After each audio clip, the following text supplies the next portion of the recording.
Hello everybody, this is Tip Top MTG here today with another Magic the Gathering video. In today's video, I'm going to be talking about all of the spoilers that have come out for Zendikar Rising today being September 7th.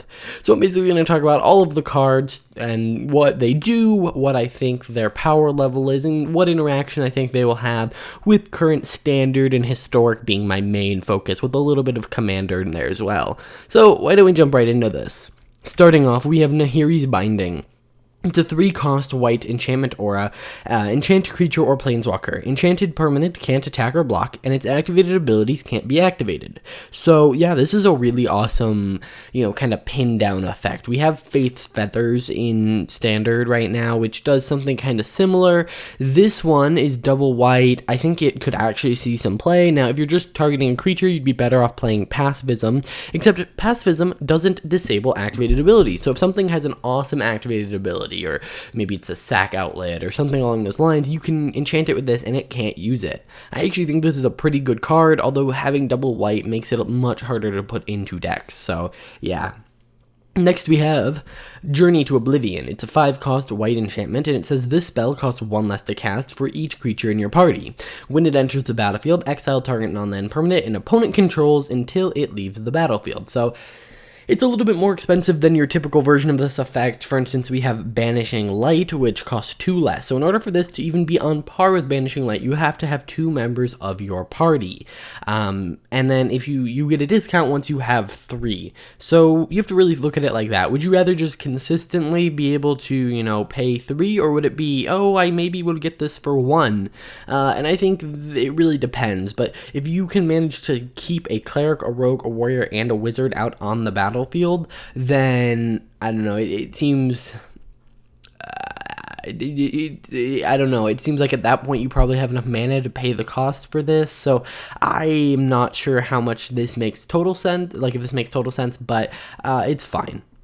Next we have Canyon Jerboa, sorry. It's a 3-cost white creature mouse, 1/2, and when a land enters the battlefield under your control, creatures you control get +1/+1 until end of turn. So pretty good card. We've seen a lot of cards that are like, when a land enters the battlefield, this creature gets +2/+2, or put a counter on this creature, but this one's doing a big boost to your team. So this can be better than a lot of those cards, and from what I've heard from the community, last time Zendikar had a very fast, limited environment where landfall +2/+2 triggers were just really, really good. And so we may see that again here with cards, because we've seen a lot of those. If you have more than 2 creatures, then this is better than a +2/+2 effect, obviously. So yeah, I mean, a 1/2 for 3 isn't great, but that landfall trigger is pretty big. Although it is in white, which right now it seems like red-green is going to be the color combinations to go with. So it'll be interesting to see.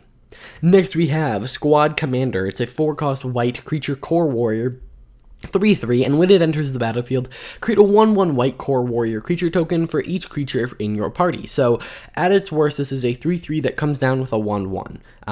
So that's at its worst, because it is a warrior, which will add at least one thing to your party. At the beginning of combat on your turn, if you control if you have a full party of creatures you control, get +1/+0 and gain indestructible until end of turn. So this is a really good warrior for your party. I kind of wish it entered the battlefield and created like a cleric or something, and I get that it's a squad commander, but I feel like it would have made a little bit more sense, and would have been a better card if it would have created a cleric, a wizard, or a rogue. But I guess for balancing reasons, and because warrior tribal seems to be a thing, it creates more warriors, which is also nice, because if they take this guy out, you still have your warrior, so that's pretty good. And then that full party thing, giving them indestructible during combat, is pretty awesome. It means that even if you're just getting through with one creature, that is worth it, because none of your creatures are going to die. So yeah, I like it. I think it could make sense in a warrior and a party deck, so yeah.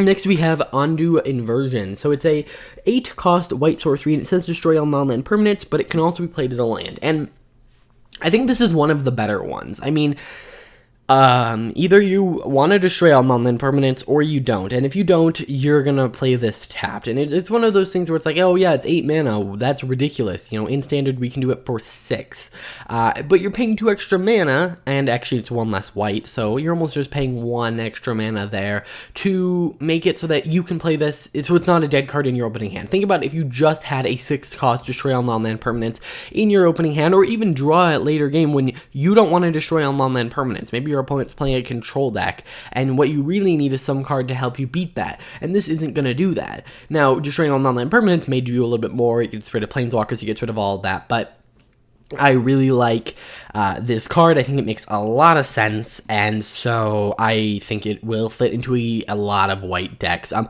honestly, I was surprised that this wasn't the mythic white, flip one. Like, I feel like this would have been more interesting as a mythic one that could enter untapped if you paid 3 life, but I guess it's fine. I feel like this one is definitely one of the better flip cards, but if you guys disagree, let me know in the comments down below. I think it has a lot of potential. Next we have Living Tempest. It's a 5 cost 3/3 with flash and flying. That's it. It's only here for limited. I guess just be aware that this thing is a thing. If someone just randomly doesn't play something and they have 5 mana and they're in blue and you're swinging with something that would die to a 3/3, be wary of it. But other than that, it's a functional reprint of about 5 other cards. So yeah. Next we have Inscription of Insight. It's a 4 cost blue sorcery. So this is the first inscription we're seeing that I believe cost 4. The white and the black one both costed 3. But it has kicker 4, so it's either 4 or 8 instead of 3 or 7. Choose 1. If the spell was kicked, choose any number.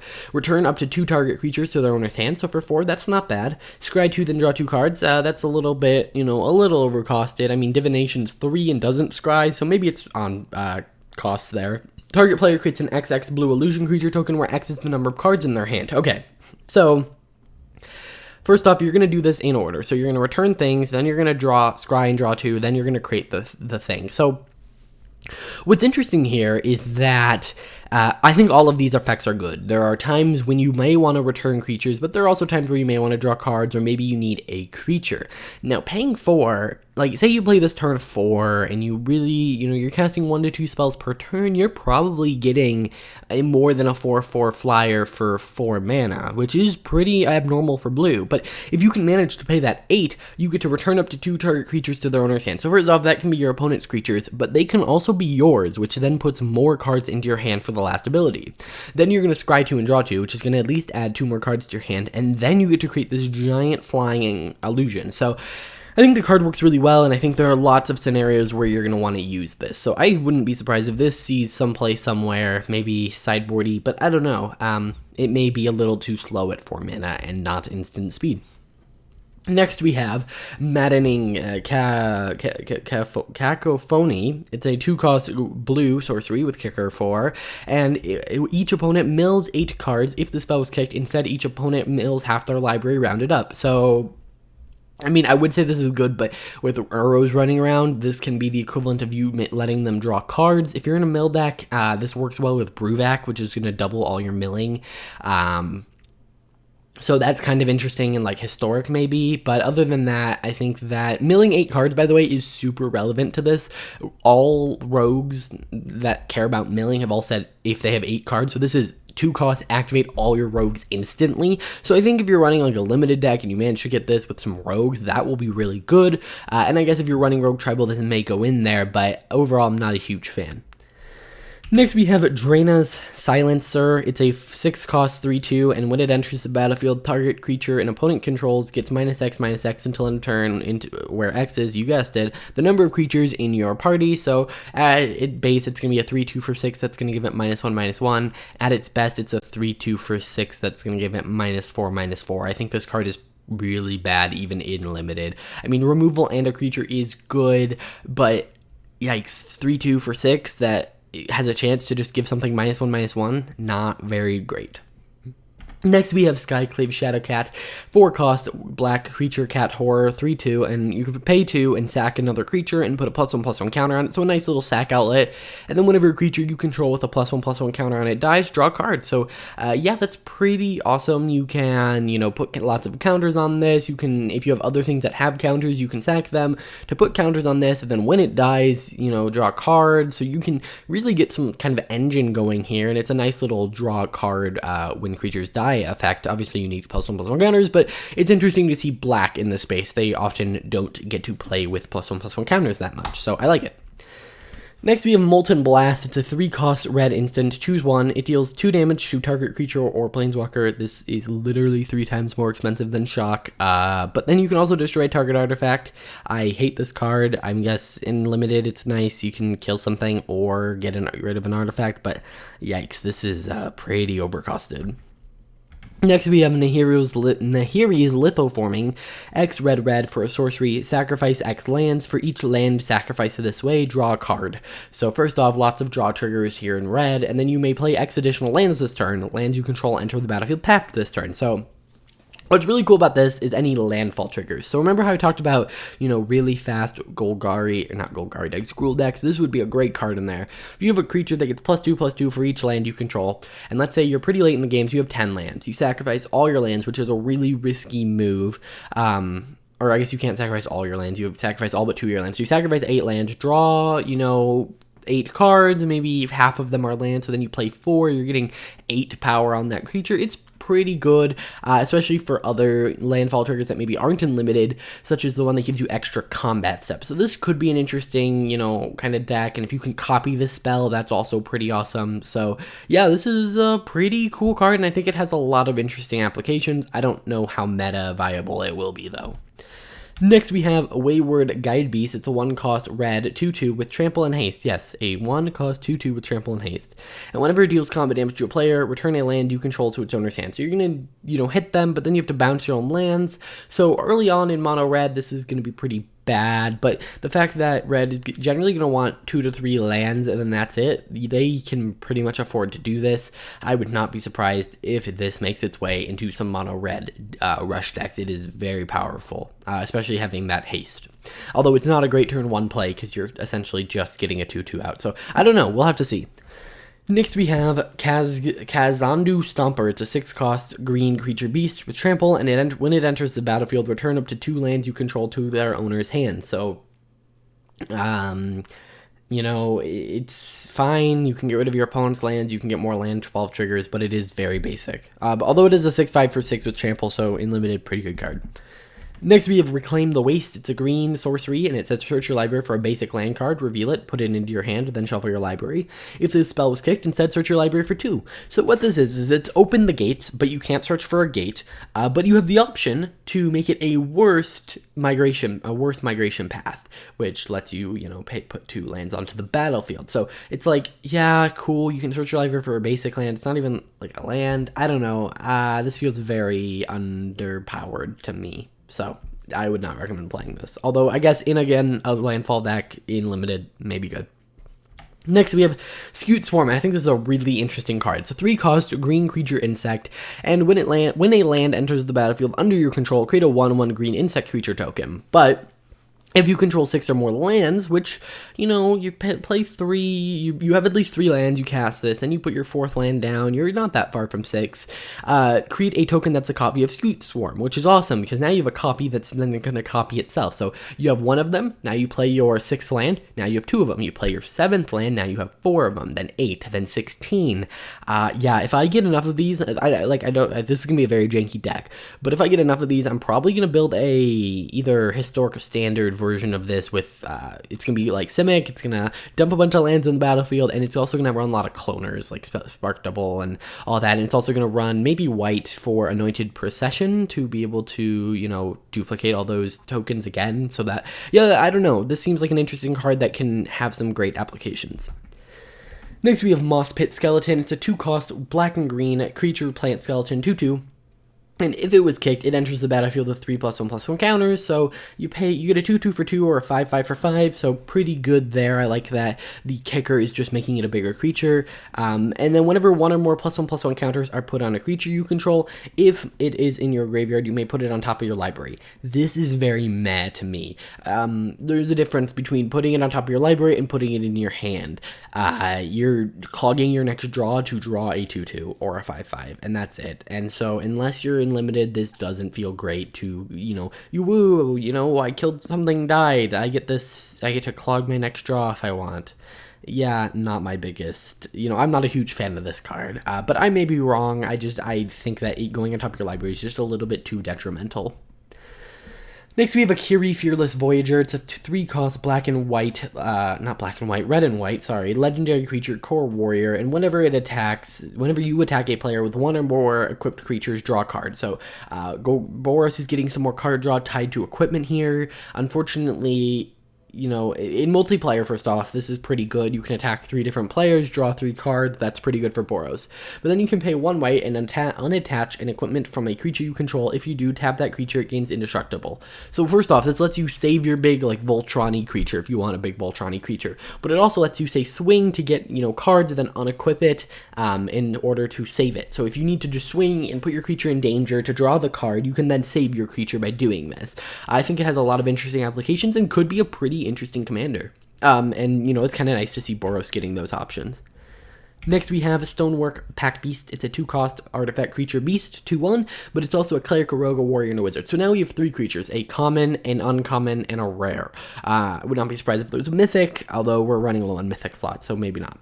And then you can pay 2 and add 1 mana of any color, which could be nice if you're running like a 5-color party deck, because you need to hit all the different colors. Although, warriors and the clerics are in white, rogues and wizards are in blue, so maybe you can do a white-blue kind of thing with this. I don't know. We'll have to see. But I think the fact that we can have 12 cards in our deck that can just work as any party member is pretty awesome, and I think will make the deck. The more of these we get, the more valuable the deck becomes. If we get 1 more of these and it becomes 16 creatures, that's going to be pretty close to just, hey, you just need 4 creatures on the battlefield, and you can get rid of all the creature type nonsense. So yeah, I would not be surprised if we do see another one, although we also could see more of these as we move into the Dungeons & Dragons set later this year.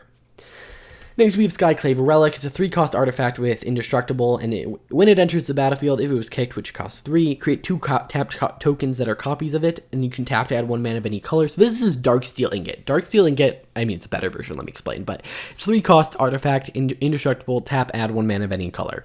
This is that, but if you happen to have 6 mana for any reason, whatever, you now can then you can pay 6 mana to get essentially 3 mana, ramp 3 instead of ramping 1. So yeah, it just adds a little bit of an option. It's just purely better than Darksteel Ingot. So yeah, it's kind of weird to see a card like Darksteel Ingot that has kind of become iconic in Commander. It survives Wraths, which is why it's so good, but it's kind of weird to see a card that's become so iconic kind of get outpowered.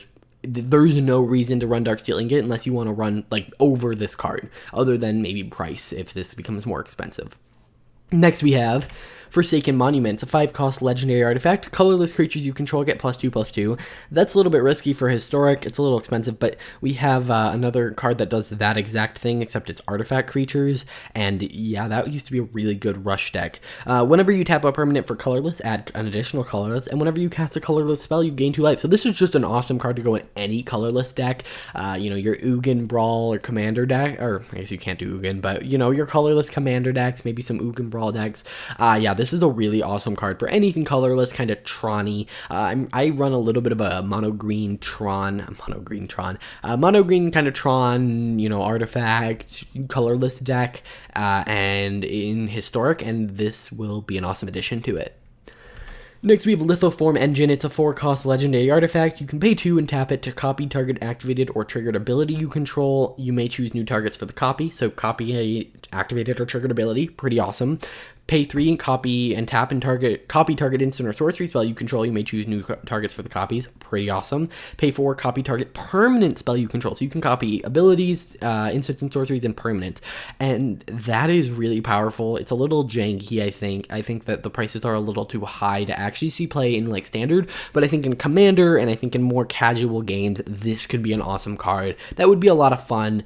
Unfortunately, it does say you control and all these, so you can't just like copy your opponent's stuff, and I think that's probably a good thing. But yeah, keep that in mind. This is an awesome card.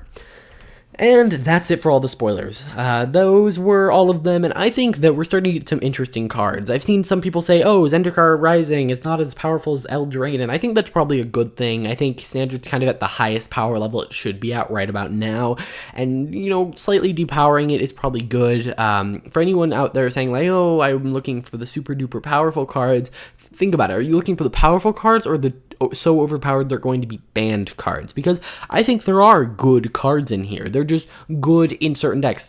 I don't think I've seen a card that just, oh, this goes in every deck. You know, even the cards that people are freaking out about the most, so the 4-cost dragon that lets you save red mana, it's only good in certain decks. It's not like Oko, where you will literally add blue and green to your deck to add Oko. And I think that's really awesome, and it's good to see that the meta game is going to be a little bit powered down. Either way, let me know what you guys think about these spoilers and about the powering down, it looks like, of Zendikar. I will see you guys in the next one. Bye.